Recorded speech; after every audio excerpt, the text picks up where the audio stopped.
A special thank you to each of our subscribers who make this channel possible. Here's today's story. In a significant diplomatic engagement, Pope Leo XIV met with U.S. Vice President JD Vance at the Vatican on Monday. This meeting comes shortly after Vance joined thousands of worshippers for the Pope's inaugural Mass, marking an important moment in the relationship between the United States and the Holy See. The Vatican reported that the discussions were cordial and focused on various international issues, including humanitarian law and the ongoing conflict in Ukraine. Both sides expressed satisfaction with the current state of relations, highlighting the importance of cooperation between church and state. The meeting lasted for 45 minutes and was closed to reporters, but the Vatican issued a statement detailing the main points of discussion.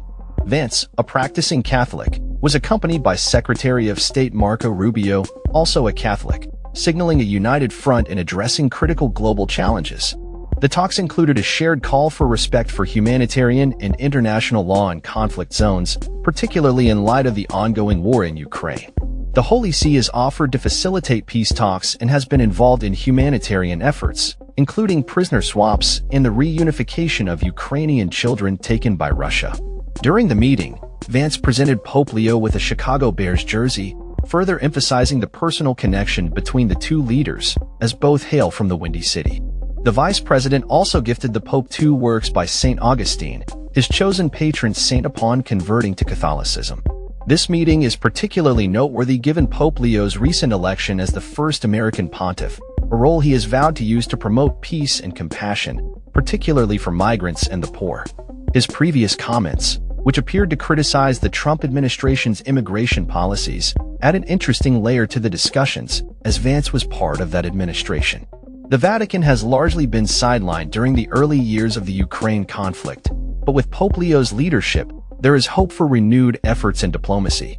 Vance's visit to the Vatican is part of a broader agenda that includes meetings with other international leaders, emphasizing the U.S. commitment to addressing global crises. As the world watches, the outcomes of these discussions could shape future U.S.-Vatican relations and influence international diplomacy. In the days following the Pope's election, he has reiterated his commitment to peace and humanitarian efforts, aligning closely with the priorities set by his predecessor, Pope Francis. The Vatican's involvement in global issues like migration and conflict resolution is expected to grow under Pope Leo's leadership, marking a new chapter in its diplomatic history. As the situation in Ukraine continues to unfold, the collaboration between the Vatican and the U.S. government could play a pivotal role in achieving a lasting peace. That's all for this story. We upload videos every day covering many different subjects, so hit that subscribe button to stay informed. Thanks for watching.